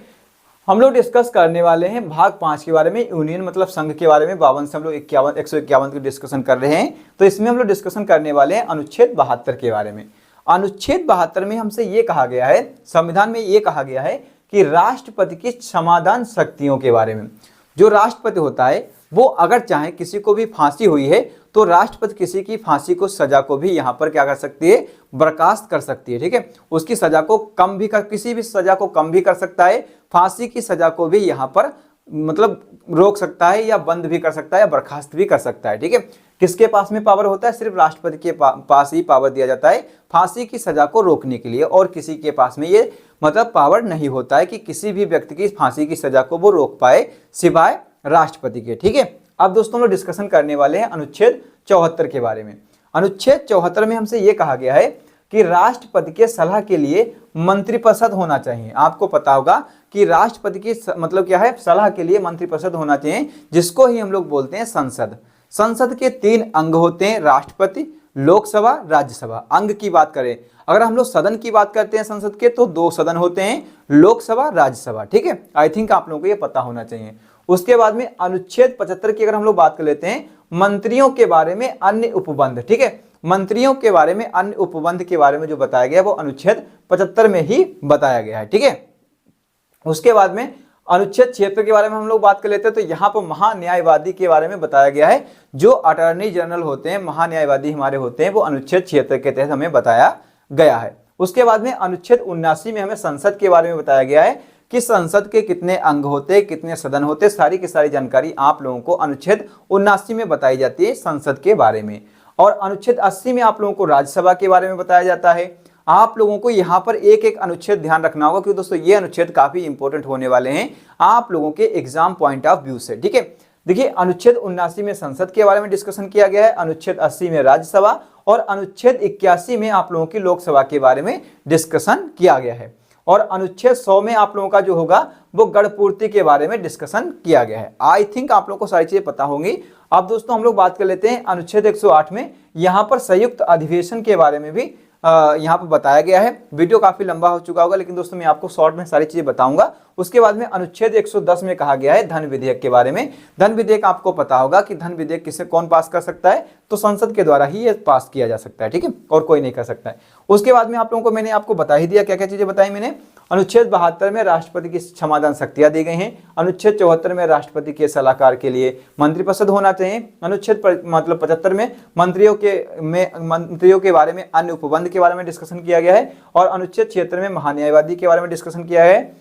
और अनुच्छेद 79 में संसद, अनुच्छेद 80 में राज्यसभा, और अनुच्छेद 81 में लोकसभा, अनुच्छेद 100 में यहाँ पर गणपूर्ति, और अनुच्छेद 108 में संयुक्त अधिवेशन की स्वतंत्रता, और यहाँ पर अनुच्छेद 110 में धन विधेयक के बारे में हमें डिस्कशन किया गया है हमारे संविधान में। ठीक है, आई थिंक आप लोगों को यह पता हो गया होगा। अब दोस्तों हम लोग डिस्कशन करते हैं इधर अनुच्छेद 112 के बारे में। अनुच्छेद 112 में हमें बजट के बारे में बताया गया है। देखिए बजट आपको पता होगा कि ये दोस्तों हम लोग बात कर रहे हैं संघ के बारे में। संघ बोले तो केंद्र के बारे में। ठीक है, जो हमारा जो पूरा देश है ना, जो पूरा देश चलाते हैं वो इसी को हम लोग संघ बोलते हैं, केंद्र बोलते हैं। तो केंद्र के बजट के बारे में ये हमें बताया गया है अनुच्छेद 112 में। जबकि दोस्तों अनुच्छेद 116 में हमें लेखानुदान के लिए बताया गया है कि लेखानुदान का डिस्कशन जो किया गया है, विवेचना जो की गई है, वो अनुच्छेद 116 में की गई है। और अनुच्छेद 117 में हमें वित्त विधेयक के बारे में बताया गया है। वित्त विधेयक आपको पता होगा, धन विधेयक ही वित्त विधेयक होता है। उसके बाद में अनुच्छेद 123 की बात कर लेते हैं, तो राष्ट्रपति का अध्यादेश। आप लोगों को पता होगा कि राष्ट्रपति के अध्यादेश के बारे में अनुच्छेद 123 में हमें बताया गया है संविधान के। ठीक है, उसके बाद में अनुच्छेद 124 के लिए हमें क्या कहा गया है, अनुच्छेद 124 में हमें एससी के गठन की चर्चा की गई है। एससी बोले तो आप लोगों को पता होगा कि ये क्या होती है, आप लोगों के मतलब एक कास्ट वाइज आप लोगों को पता होगा कि शेड्यूल कास्ट जो होती है, एससी के गठन की चर्चा कहाँ पर की गई है, 124 में की गई है। जबकि संविधान के अनुच्छेद 129 में अभिलेख के बारे में डिस्कशन किया गया है। अभिलेख भी आप लोगों को पता होना चाहिए। जो भी चीजें आपको नहीं पता है वो अलग अलग मैं आपको वीडियो बना दूंगा, क्योंकि दोस्तों ये वीडियो तो काफी लंबा हो चुका होगा। मैं आप लोगों को जो भी कमेंट करोगे मैं उस पर काफी सेपरेटली वीडियो बना दूंगा, बहुत ही डिटेल्ड डिस्कशन में आपको उस पर करवा दूंगा। ठीक है, उसके बाद में अनुच्छेद 137 में हमें न्यायिक पूर्वालोकन के बारे में बताया गया है। जबकि अनुच्छेद 148 में सीएजी के पद की चर्चा भी की गई है अनुच्छेद 148 में। आई थिंक आप लोगों को पता होगा कि ये जो भी बात कर रहे हैं यहाँ पर वो केंद्र के बारे में बात कर रहे हैं, संघ के बारे में बात कर रहे हैं। अनुच्छेद 112 में बजट के बारे में डिस्कशन किया गया है, विवेचना की गई है। अनुच्छेद 116 में लेखानुदान, 117 में वित्त विधेयक, 123 में राष्ट्रपति का अध्यादेश, और 124 में एससी के गठन की अलग चर्चा की गई है। अनुच्छेद 129 में अभिलेख के बारे में, अनुच्छेद 137 में न्यायिक पूर्वालोकन के बारे में, अनुच्छेद 148 में सीएजी के पद की चर्चा की गई है। आई थिंक आप लोगों को ये समझ में आ गया होगा। अब दोस्तों हम लोग डिस्कशन कर लेते हैं अन्य चीजों पर, और अन्य चीजों में हम लोग डिस्कशन करेंगे क्या क्या चीजें आने वाली हमारे पास में, तो आप लोग यहाँ पर देख ही सकते हो। अब हम लोग डिस्कशन करने वाले हैं भाग 6 के बारे में। इसमें हम लोग डिस्कस करेंगे स्टेट बोले तो राज्य के बारे में हम लोग डिस्कस करने वाले हैं, जो हमारे पास में 152 से लेकर के 237 तक है। जिसको भी भाग 5 और भाग 6 पर कमांड हो गई तो वो समझ सकते हो कि अगर आप लोगों ने संविधान का आधा भाग आप लोगों ने पढ़ लिया है, अगर भाग 5 और 6 को अगर आप लोग पढ़ लेते हो तो। ठीक है, देखिए यहाँ पर राज्यपाल के बारे में बताया गया। राज्यपाल बोले तो गवर्नर के बारे में यहाँ पर बताया गया है। गवर्नर क्या होता है, जैसे कि हम मानते हैं कि संघ में मतलब केंद्र में जिस तरीके से राष्ट्रपति की पद मतलब पोजीशन होती है, उसी तरीके से राज्य में राज्यपाल की पोजीशन होती है। आप लोग ये समझ सकते हो कि राज्य का जो राष्ट्रपति होता है वो राज्यपाल होता है, केंद्र का राष्ट्रपति तो राष्ट्रपति होता ही है। ठीक है, आई थिंक आप लोगों को ये समझ में आ गया होगा।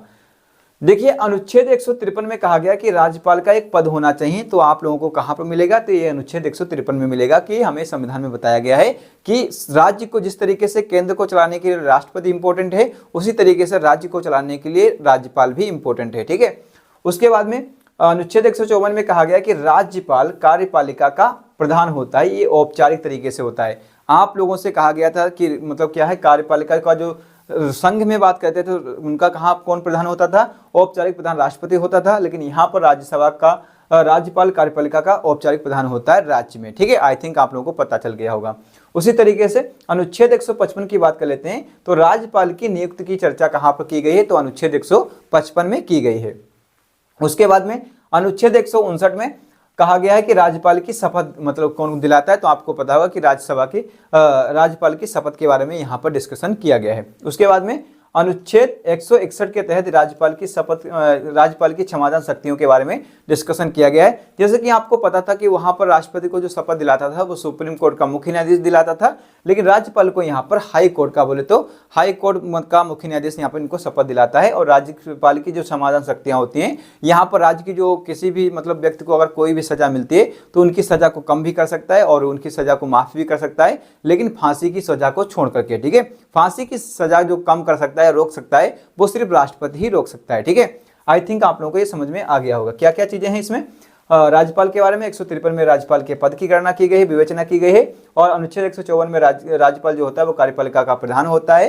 अनुच्छेद 155 में राज्यपाल की नियुक्ति के बारे में बताया गया। अनुच्छेद 159 में राज्यपाल की शपथ के बारे में बताया गया। अनुच्छेद 161 में राज्यपाल की क्षमादान शक्तियों के बारे में बताया गया है। ठीक है, आई थिंक आप लोगों को ये पता चल गया होगा। उसके बाद में हम लोग क्या करने वाले हैं, यहाँ पर डिस्कशन करने वाले हैं अनुच्छेद 165 में इसके महाधिवक्ता के बारे में बताया गया है। ठीक है, जो महाधिवक्ता होते हैं उनके पद की गणना जो की गई है वो 165 में की गई है। जबकि 170 की बात कर लेते हैं, 170 में विधानसभा की चर्चा की गई है। जिस तरीके से आपको पता होता है कि संसद के 2 सदन होते हैं, लोकसभा राज्यसभा, उसी तरीके से विधानसभा के भी 2 सदन होते हैं।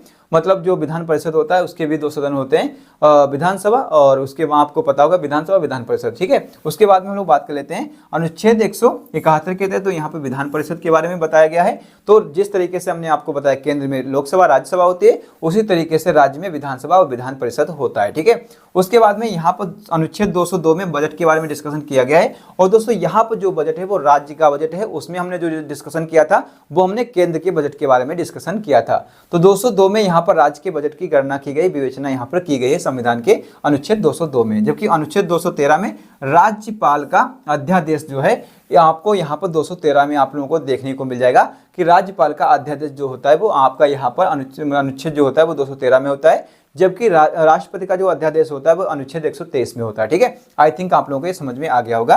मैं आपको रिवीजन करवा देता हूं। अनुच्छेद 165 में महाधिवक्ता के बारे में बताया गया है। अनुच्छेद 170 में विधानसभा की चर्चा की गई है।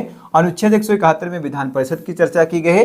जबकि अनुच्छेद 202 में बजट के बारे में चर्चा की गई है। जबकि अनुच्छेद 213 में राज्यसभा का राज्यपाल का अध्यादेश के बारे में यहाँ पर डिस्कशन किया गया है। अब दोस्तों हम लोग बढ़ते हैं वीडियो में आगे, और भी सारी चीजें हम लोग यहाँ पर जान लेते हैं। ठीक है, तो यहाँ पर देखिए, यहाँ पर क्या है हमारे पास में भाग 8 भाग 9 भाग 9 भाग 9 का 10 के बारे में लोग डिस्कशन करेंगे। अब दोस्तों आप लोगों के मन में ये सवाल आ रहा होगा कि भाग 7 क्यों नहीं। दोस्तों आपको पता होगा कि भाग 7 में देसी रियासतों के बारे में बताया गया था, लेकिन भारत में अब कोई देसी रियासत यहाँ पर बची नहीं है, तो भाग 7 का इतना महत्व भी नहीं रहेगा, इसलिए भाग 7 को निरस्त भी कर दिया गया है, क्योंकि भारत में देसी रियासत बची नहीं है। और भाग जो 7 था उसमें देसी रियासतों के बारे में ही सिर्फ बताया गया था। ठीक है, आई थिंक आप लोगों को ये भी पता चल गया होगा। उसके बाद में भाग 8 में बताया गया कि केंद्र शासित प्रदेश, जो दोस्तों भारत में केंद्र शासित प्रदेश हैं उनकी जो चर्चा की गई थी वो भाग 8 में की गई थी। तो हमारे देश में जो भी केंद्र शासित प्रदेश हैं उनके बारे में अगर आप लोग जानना है तो आप लोग भाग 8 पढ़ सकते हो। ठीक है, उसके बाद में भाग 9 में पंचायतों के बारे में बताया गया है कि भारत में एक पंचायत भी होगी, उसका कहाँ पर वर्णन किया गया है, तो भाग 9 में किया गया है। जबकि भाग 9 के काम में नगर पालिका का मतलब यहाँ पर मतलब विवेचना की गई है। जिस तरीके से ग्रामों में एक पंचायत होती है जबकि उस तरीके से शहर में नगर पालिका होती है, तो ये जो है अनुच्छेद 9 के काम में कहा गया कि नगर पालिका भी होनी चाहिए। उसके बाद में अनुच्छेद 10 में मतलब जो अनुच्छेद बोल सकते हैं यहाँ पर भाग बोल रहे हैं, तो भाग 10 में कहा गया कि SC ST के प्रशासन की गणना यहाँ पर या विवेचना यहाँ पर की गई है भाग 10 में की गई है, जबकि भाग 9 में पंचायत, भाग 9 के काम में नगर पालिका, भाग 10 में SC ST के प्रशासन के बारे में बताया गया है। आई थिंक आप लोगों को ये पता चल गया होगा। तो 8, 9 का 10 आप लोगों को यहाँ पर पता होने चाहिए। 8 में केंद्र शासित प्रदेश, 9 में पंचायत, 9 के काम में नगर पालिका, 9 के भाग 10 में SC ST के लिए अलग प्रशासन की गणना की गई है, जबकि अनुभाग 7 की बात करें तो उसमें देशी रियासतों के बारे में ही बताया गया था। ठीक है, अब दोस्तों हम लोग डिस्कशन कर लेते हैं। यहाँ पर भाग 11 थोड़ा हमारे लिए इंपॉर्टेंट है। यहाँ पर किसके बारे में डिस्कशन किया गया है? केंद्र राज्य संबंध के बारे में यहाँ पर बताया गया है कि केंद्र का और राज्य का क्या संबंध है। ठीक है, देखिए दोस्तों, अनुच्छेद 249 में ये कहा गया है राज्य सूची के विषय में संसद को कानून बनाने का अधिकार है। देखिए, राज्य सूची जो होगी उसके लिए जो उनमें जो मतलब कानून बनते हैं वहां पर वो संसद बना सकती है। आई थिंक आप लोगों को ये पता चल गया होगा। उसके बाद में अनुच्छेद 253 में ये कहा गया है कि संसद को राज्यों में अंतरराष्ट्रीय संधि को लागू करने का अधिकार है। ठीक है, अब दोस्तों आपको पता होगा कि संसद को राज्यों में अंतरराष्ट्रीय संधि को लागू करने का अधिकार है, तो ये अनुच्छेद 253 में कहा गया है, जबकि अनुच्छेद 249 में राज्य सूची के विषय में संसद को कानून बनाने का अधिकार है। ठीक है, उसके बाद में यहाँ पर अनुच्छेद 262 में ये कहा गया है कि नदियां राज्य सूची का विषय है। आपको पता होगा कि भारत में जितनी भी नदियां हैं तो उसमें नदियों पर जो कानून बना सकते हैं वो राज्य सरकार ही बना सकते हैं। जैसे कि आपको पता होगा कि बहुत सारी जगह पर आप लोगों को विवाद देखने को मिलता रहता है कि इन राज्यों में नदियों के कारण विवाद चल रहा है, तो नदियों पर जो कानून बनते हैं वो राज्य सरकार ही बनाती है, केंद्र सरकार का उससे कोई भी लेना देना नहीं होता है। ठीक है, आप लोगों को ये पता होना चाहिए। ये आप लोगों का बेसिक इंट्रोडक्शन था, जिससे कि आप लोगों को यहाँ पर सारी चीजें पता होनी चाहिए। ठीक है, अब दोस्तों हम लोग यहाँ पर डिस्कशन कर लेते हैं। यहाँ पर देखिए, यहाँ पर क्या है, अनुच्छेद 263 में यह कहा गया है कि अंतरराज्यीय परिषद, ठीक है, अंतरराज्यीय जो परिषद है उसकी गणना जो की गई है, विवेचना जो की गई है 263 के अनुच्छेद में की गई है। ठीक है, मैं आपको रिकॉल करवा देता हूं। देखिए, अनुच्छेद 249 में राज्य सूची के विषय में बताया गया कि राज्य सूची के विषय में संसद को कानून बनाने का अधिकार है। 253 में संसद को राज्यों में अंतरराष्ट्रीय संधि को लागू करने का अधिकार है। 262 में नदियां राज्य सूची का मतलब क्या है, राज्य सूची का विषय है, जबकि 263 में अंतरराज्यीय परिषद होना चाहिए, इसके बारे में बताया गया है। आई थिंक आप लोगों को ये पता चल गया होगा। अब दोस्तों हम लोग बढ़ते हैं वीडियो में आगे, और भी सारी चीजें हम लोग यहाँ पर जान लेते हैं। तो दोस्तों यहाँ पर देखिए, मैं आपको सारी चीजें बताऊंगा। तो सबसे पहले आप लोग यहाँ पर समझिएगा, यहाँ पर आपसे क्या कहा गया है। देखिए, यहाँ पर लोग बात करने वाले हैं भाग 12 के बारे में। भाग 12 में अनुच्छेद 264 से लेकर के 300 तक की विवेचना यहाँ पर की गई है। अनुच्छेद 264 से लेकर के 300 तक के अनुच्छेद आपको आप लोगों को यहाँ पर देखने को मिल जाएंगे। सारी की सारी इंफॉर्मेशन आप लोगों को यहाँ पर देखने को मिल जाएगी। देखिए, अनुच्छेद 266 की अगर हम लोग बात करते हैं तो यहाँ पर इसमें कहा गया है संचित निधि के बारे में बताया गया है। निधि आपको पता होगा कि निधि आप लोगों को यहाँ पर बजट की गणना की गई है, पैसों की बात यहाँ पर की गई है 266 में संचित निधि के बारे में। जबकि अनुच्छेद 267 में आकस्मिक निधि के बारे में बताया गया है। जब भी दोस्तों विपदा यहाँ पर पड़ेगी तो उसके लिए भी एक मतलब पैसा होना चाहिए, धन होना चाहिए, उसकी विवेचना जो की गई है 267 में की गई है अनुच्छेद के। ठीक है, अनुच्छेद 267 में आकस्मिक निधि के बारे में बताया गया है। जबकि अनुच्छेद 280 में वित्त आयोग के बारे में बताया गया है कि वित्त आयोग बोले तो वित्त आयोग आपको पता होगा कि धन से संबंधित जो आयोग होगा वो वित्त आयोग होगा। ठीक है, उसके बाद में अनुच्छेद 300 के काम में ये कहा गया है कि संपत्ति का अधिकार, संपत्ति का अधिकार आप लोगों को मैंने बताया था, ये पहले मौलिक अधिकार में था, इसको अब कानूनी अधिकार बना दिया गया है, और ये 300 के काम में आप लोगों को संपत्ति का अधिकार देखने को मिल जाएगा। ठीक है, आई थिंक आप लोगों को ये पता चल गया होगा। उसके बाद में हम लोग डिस्कशन कर लेते हैं। भाग 13 इतना इंपॉर्टेंट नहीं है, भाग 13 इधर है। देखिए, मैं आपको भाग 13 इधर पढ़ा देता हूँ। भाग 13 में क्या कहा गया, भाग 13 में 301 से लेकर के 307 तक के अनुच्छेद आप लोगों को देखने को मिल जाएंगे। इसमें 301 इंपॉर्टेंट काफी अच्छा है, मतलब जो अनुच्छेद 301 है वो काफी ज्यादा इंपॉर्टेंट है। इसमें क्या है, भारत में व्यापार और वाणिज्य की स्वतंत्रता। देखिए, व्यापार जो है आप लोग कहीं पर भी कर सकते हो, वाणिज्य मैंने आपको बता ही दिया था। ये अनुच्छेद 301 में कहा गया, अनुच्छेद 301 में भारत में व्यापार और वाणिज्य की स्वतंत्रता आप लोगों को दी गई है। उसके बाद में हम लोग डिस्कशन कर लेते हैं यहाँ पर अनुच्छेद 14 के बारे में। अनुच्छेद 14 में आपसे कहा गया कि 308 से लेकर के 323 तक जो भी अनुच्छेद हैं वो आप लोगों को अनुच्छेद 14 मतलब भाग 14 में आप लोगों को देखने को मिल जाएंगे। भाग 13 में अनुच्छेद 301 से 307 तक था, और भाग 14 में 308 से 323 तक अनुच्छेद आप लोगों को देखने को मिल जाएंगे। जिसमें से 312 जो अनुच्छेद है, अनुच्छेद 312, इसमें अखिल भारतीय सेवा का सृजन किया गया। अखिल भारतीय आप लोगों को पता होगा कि आप लोगों की जो भी सेवाएं होती है वो अखिल भारतीय सेवाओं के बारे में यहाँ पर सृजन किया गया है 312 के तहत। अनुच्छेद 312 में ये सारी चीजें बताई गई हैं। जबकि अनुच्छेद 315 में यूपीएससी और पीसीएस की चर्चा की गई है। पीसीएस आप लोगों को पता होगा कि पीसीएस हर एक स्टेट में होती है, जैसे बिहार की बात करें तो बीपीएससी, और यहाँ पर यूपी की बात करें तो यूपीपीएससी होती है, ठीक है। तो इस तरीके से अदर मतलब राज्यों में अलग अलग यहाँ पर पीसीएस के एग्जाम होते हैं। तो यूपीएससी तो आपको पता होगा कि सेंट्रल लेवल पर एक ही एग्जाम होता है बड़ा लेवल का, वो यूपीएससी होता है। और पीएससी आप लोगों को पता होगा पीसीएस जो होता है वो राज्यों में पेपर कंडक्ट कराया जाता है, ठीक है। आई थिंक आप लोगों को ये भी पता हो गया होगा। उसके बाद में हम लोग डिस्कशन कर लेते हैं भाग 14 के का के बारे में। भाग 14 के का में आप लोग देख ही सकते हो, अनुच्छेद 323 के का में कहा गया है कि न्यायाधिकरण, ठीक है, न्यायाधिकरण के आप लोगों को बताया गया है, ट्रिब्यूनेट आप लोगों को बताया गया कि न्यायाधिकरण के बारे में चर्चा जो की गई है वो अनुच्छेद 323 के का में की गई है, न्यायाधिकरण के बारे में, ट्रिब्यूनेट के बारे में, ठीक है। आई थिंक आप लोगों को ये पता हो गया होगा। मैं आपको रिवीजन करवा देता हूँ। अनुच्छेद भाग जो 12 था, भाग 12 के अनुच्छेद कौन कौन से हैं? 264 से लेकर के 300 तक अनुच्छेद हैं। अनुच्छेद 266 में संचित निधि के बारे में बताया गया है। अनुच्छेद 267 में आकस्मिक निधि के बारे में बताया गया है। अनुच्छेद 280 में वित्त आयोग के बारे में बताया गया है। अनुच्छेद 300 का काम है संपत्ति का अधिकार के बारे में बताया गया है। जबकि दोस्तों भाग 13 की बात कर लेते हैं। भाग 13 में 301 से 307 तक अनुच्छेद हैं। इसमें अनुच्छेद 301 के बारे में बताया गया कि भारत में व्यापार और वाणिज्य की स्वतंत्रता आप लोगों को 301 के तहत दी गई है अनुच्छेद के। जबकि भाग 14 में हमें 308 से लेकर के 323 तक आप लोगों को अनुच्छेद देखने को मिलेंगे। इसमें 312 काफी इंपॉर्टेंट है, इसमें अखिल भारतीय सेवा का सृजन किया गया है। इसके बारे में डिस्कशन यहाँ पर 312 में देखने को मिल जाएगा। जबकि अनुच्छेद 315 में यूपीएससी और पीसीएस लेवल की चर्चा यहाँ पर की गई है। जबकि दोस्तों यहाँ पर अनुच्छेद मतलब भाग की बात करें, भाग 14 के का में अनुच्छेद 323 काफी इंपॉर्टेंट है। तो अनुच्छेद 323 के का में न्यायाधिकरण की चर्चा की गई है, जिसे हम लोग ट्रिब्यूनेट बोलते हैं, ठीक है। आई थिंक आप लोगों को ये पता चल गया होगा। अब दोस्तों हम लोग डिस्कशन कर लेते हैं अन्य चीज़ों पर, और भी सारी चीज़ें आप लोगों को देखने को मिलेंगी।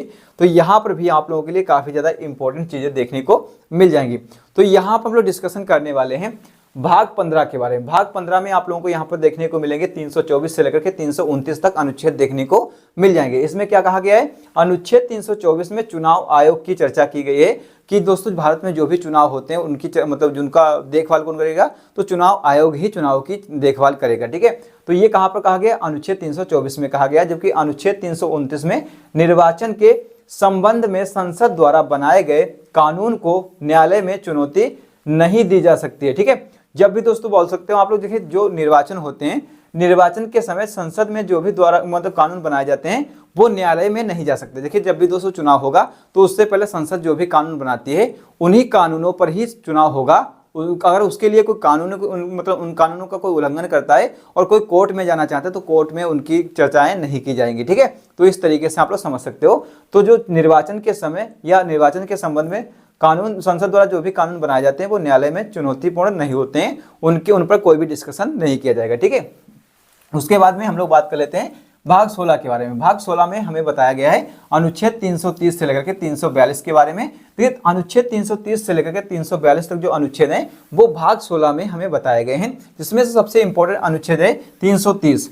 अनुच्छेद 330 में लोकसभा में SC/ST के सीटों का आरक्षण कहा गया है, ठीक है। अनुच्छेद 330 में ही हमें बताया गया है कि लोकसभा में SC और ST की सीटों का आरक्षण हमें बताया गया है कि कितनी सीटें इन लोगों की होनी चाहिए। उसके बाद में अनुच्छेद 331 में लोकसभा में एंग्लो इंडियन के बारे में बताया गया कि लोकसभा में एंग्लो इंडियन दो जो होते हैं जो राष्ट्रपति के द्वारा चुने जाते हैं उनको चुना जाता है। और ये अनुच्छेद 331 में बताया गया है लोकसभा में एंग्लो इंडियन की चर्चा की गई है, ठीक है। उसके बाद में अनुच्छेद 332 में विधानसभा में, ठीक है, विधानसभा में SC/ST की मतलब क्या है? सीटों के बारे में बताया गया है। जबकि अनुच्छेद 333 में विधानसभा में एंग्लो इंडियन के बारे में बताया गया। जिस तरीके से केंद्र में जो लोकसभा में एंग्लो इंडियन को राष्ट्रपति चुनता है 2 लोगों को, उसी तरीके से राज्य में एंग्लो इंडियन को राज्यपाल चुनता है, ठीक है।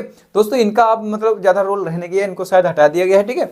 उसके बाद में अनुच्छेद 338 में हम लोग बात कर लेते हैं तो SC आयोग के बारे में अनुच्छेद 338 में बताया गया है। जबकि अनुच्छेद 338 के काम में ST आयोग के बारे में बताया गया है। जबकि अनुच्छेद 340 में OBC आयोग के बारे में बताया गया है। दोस्तों आप लोगों के लिए ये जो अनुच्छेद है वो काफी इंपॉर्टेंट होने वाले हैं। यहां से डायरेक्टली क्वेश्चन आप लोगों के एग्जाम में भी पूछे जाते हैं, ठीक है। कैसे?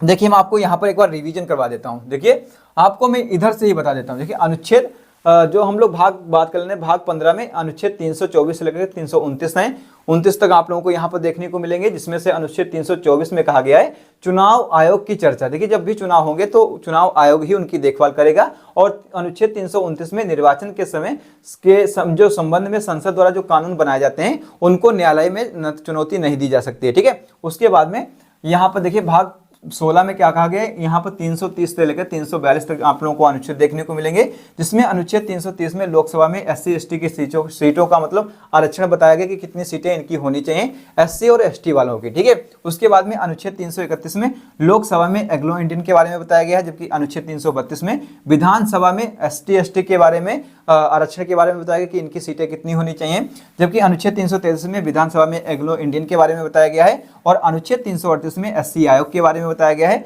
और अनुच्छेद 338 के का में एसटी आयोग के बारे में बताया गया, जबकि अनुच्छेद 340 में ओबीसी आयोग के बारे में बताया गया है, ठीक है। अब दोस्तों हम लोग डिस्कस करते हैं, आगे बढ़ते हैं, और भी सारी चीजें मैं आपको बताने वाला हूं। आप लोगों को एक एक चीज पता होनी चाहिए जिससे कि आप लोगों के एग्जाम में काफी ज्यादा हेल्प करें, ठीक है। तो दोस्तों आप लोग यहाँ पर देखिए, यहाँ पर है भाग 17।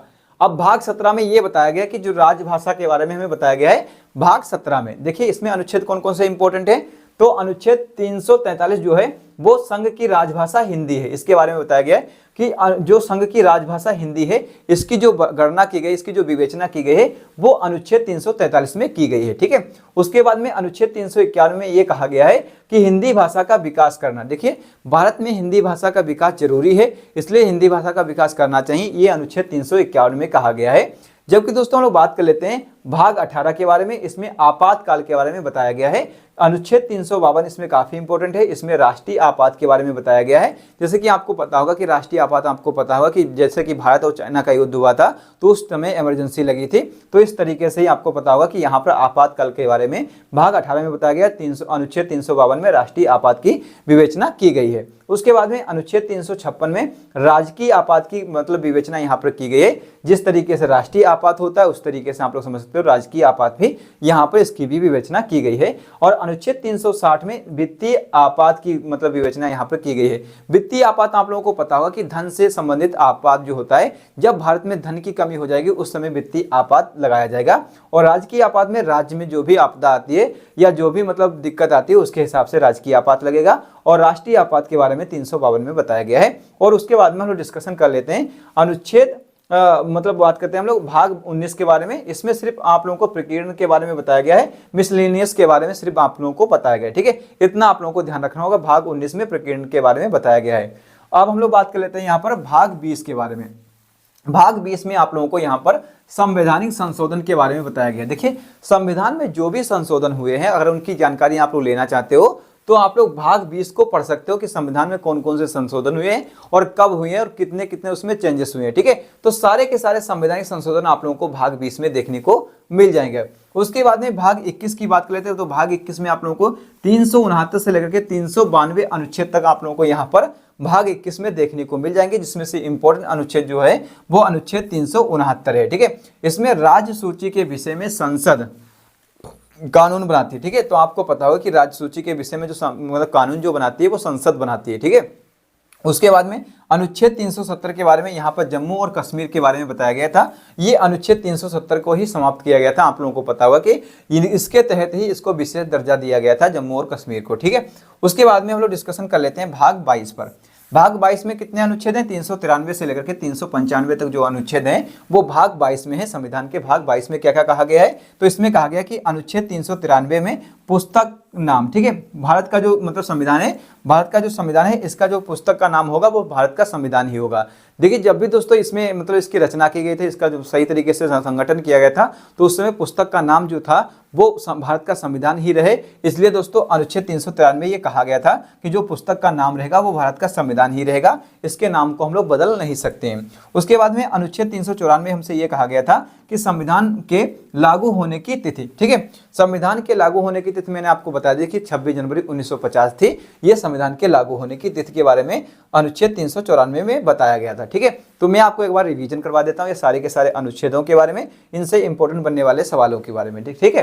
देखिए भाग 17 में राजभाषा के बारे में बताया गया है। अनुच्छेद 343 में संघ की राजभाषा जो होगी वो हिंदी होगी। और अनुच्छेद 351 में हिंदी भाषा का विकास करना जरूरी है। और भाग 18 में आपातकाल की चर्चा की गई है, जिसमें से अनुच्छेद 352 में राष्ट्रीय आपात की चर्चा की गई है और अनुच्छेद 356 में राजकीय आपात की विवेचना की गई है, जबकि अनुच्छेद 360 में वित्तीय आपात की विवेचना की गई है। ठीक है, उसके बाद में भाग 19 में प्रकीर्णन के बारे में बताया गया है, मिसलिनियस के बारे में बताया गया है। ठीक है, उसके बाद में हम लोग बात कर लेते हैं भाग 20 के बारे में। भाग 20 में आप लोगों को संवैधानिक संशोधन ही देखने को मिलेंगे। जो भी संविधान में संशोधन हुए उनके बारे में अगर आप लोग जानना चाहते हो तो भाग 20 को आप लोग पढ़ सकते हो। जबकि भाग 21 के बारे में बात कर लेते हैं तो भाग 21 में आप लोगों को 369 से 392 तक अनुच्छेद देखने को मिलेंगे।